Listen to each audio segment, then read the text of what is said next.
Kim Burton at KimmyCat00 says, how do you have time to work on a TV show, act in movies, and be involved in many organizations as opposed to sitting around and flipping through the newspaper, which is what I'd be doing for my time off, but you figure out a way not to. I don't know.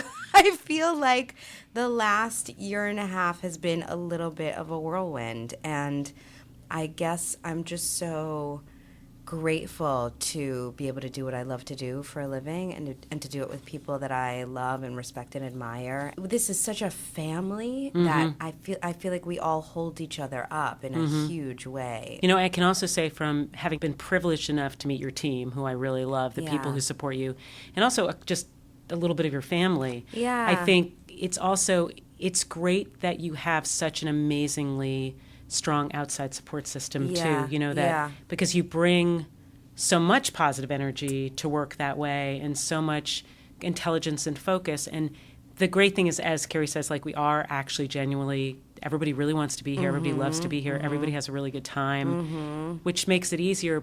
But there are only so many hours in a day. Like, my goodness, woman, I feel like we should clone you, or you should have like a double. You know, I do think you're right. I think my mother has a lot to do with it. Like when I was awesome, my mother's by amazing. The way. Her father's also super awesome. Yeah. I tried to get them to adopt me, which is kind of awkward at my age.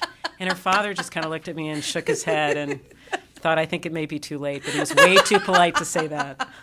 They, when we were doing our press tour for Django, my hairstylist on the press tour, who's my hairstylist in New York, Takesha Sturdivant, she's amazing, and she was having a really hard time because she was away from her little boys for the first time.